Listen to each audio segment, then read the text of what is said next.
Hi, எல்லாருக்கும் வணக்கம். Welcome to foodies lover 2020. இன்றைக்கி நம்ம பார்க்க போகிற ரெசிபி இந்தியன் ஸ்டைல் பாஸ்தா. இந்த சேனலை நீங்கள் ஃபஸ்ட் டைம் பார்க்குறீங்கன்னா மறக்காமல் சப்ஸ்கிரைப் பண்ணிக்கோங்க.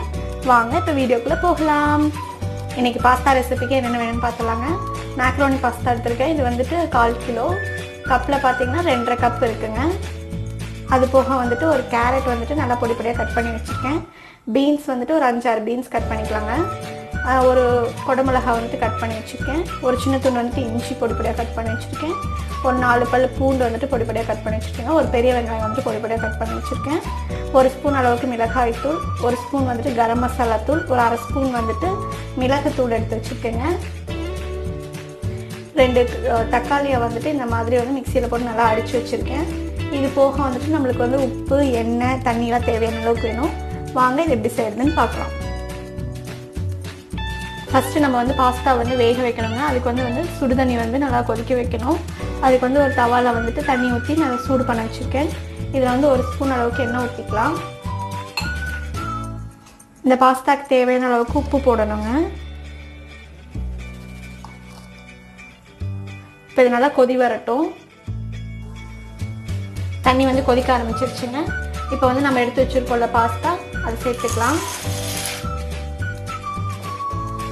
அதெல்லாம் நல்லா கலந்து விட்டுறேன். இது வந்து ஒரு 5 நிமிஷத்துலேருந்து 7 நிமிஷம் வரைக்கும் நல்லா வேகட்டுங்க.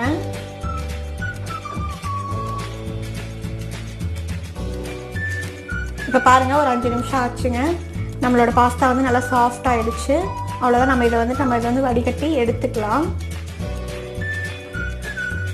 பாஸ்தாவை வடிகட்டியாச்சுங்க.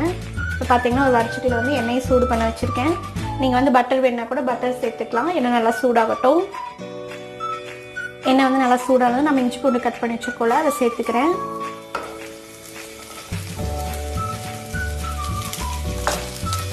இதை அதில் வதக்கிக்கலாம். இஞ்சி பூண்டு வதங்கினதும் நான் வெங்காயத்தை சேர்த்துக்கிறேங்க.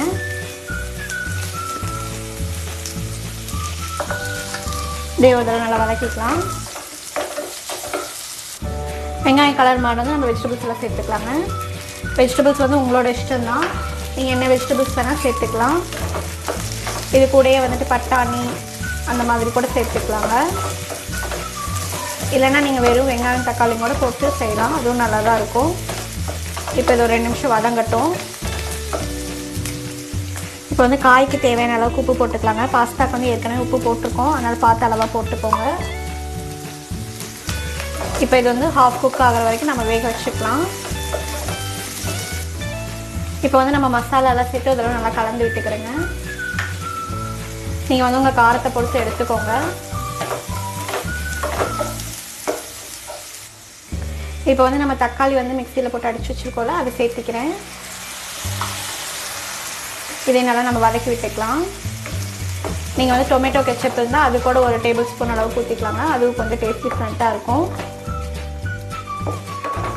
இது நல்லா வதங்கி வரட்டும். இப்போ பாருங்கள், தக்காளி வந்து நல்லா வதங்கிடுச்சுங்க.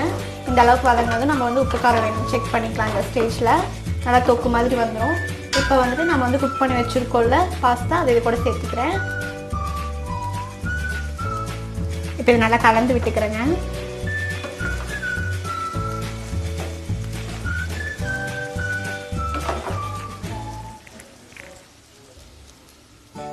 அவ்வளோதாங்க, நம்மளோட பாஸ்தா ரெடி ஆயிடுச்சு. ரொம்ப ஈஸியாக டக்குன்னு செய்யக்கூடிய ஒரு ரெசிபி. கண்டிப்பாக ட்ரை பண்ணி பாருங்கள்.